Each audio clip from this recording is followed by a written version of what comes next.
If you wouldn't feel comfortable with that type of person dating your kid, you shouldn't be dating them.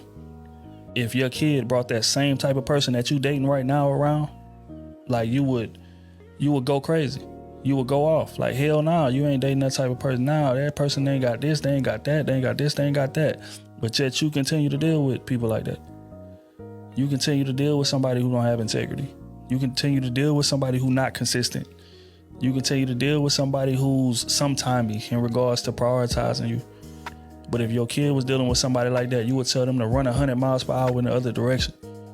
If I wouldn't want my kid dating somebody inconsistent, why the hell am I dating somebody that's inconsistent? If I wouldn't want my kid dating somebody that doesn't prioritize them, why the hell am I dating somebody that don't prioritize me?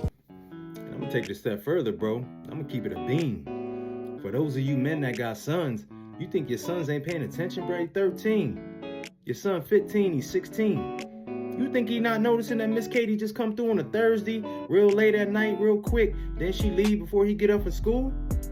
And what you say? Oh yeah, Miss Katie's daddy's friend.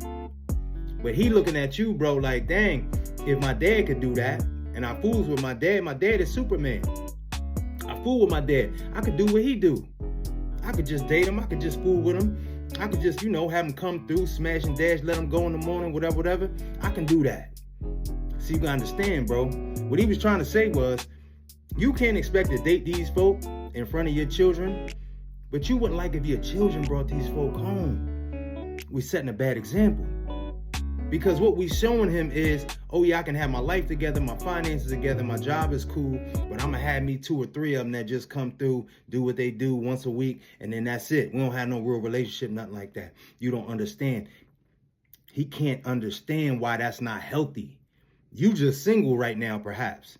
You just fooling with him right now, perhaps. You dating a couple Jones that you would never marry, and this is what'll mess you up for real. He can tell the difference between these women and his mama. See, a lot of times, mama's on a different level than these Jones. Even though it didn't work out with y'all, she's still on a high level respect-wise. When he looking at these Jones like, wait a minute, Dad, what you bringing these little Jones through and all that? They ain't nothing like my mom. So not only is he looking at you different, perhaps, but also he's looking at you like, this is what I'm going to do. Oh, I don't really have to date them for real. I can just fool with them. I don't have to really move toward engagement, no long-term situation. I can just do what I do with them and let them go. 3-4 days go by, I ain't got to talk to him. That's what my dad do. Bro, if he brought any one of these females home when they were 13, 14 years old and said, Dad, this is who I want to be with. Or Dad, this is who I'm just smashing. Or Dad, oh yeah, I just call her once in a while so we can have fun together. You would say, son, I don't think that's a good idea. That's probably not going to lead you in a good situation. We got to be mindful, fathers, because these kids, although they act like they're not watching us, they watch every single thing we do. And they feel like when I grow up, if I want to be like my dad, I can do the exact same things he's doing and I can get to his point. They don't know the difference, bro. So you got to understand, you got to start operating even in your dating life. You got to start operating a little differently because Junior's watching, bro.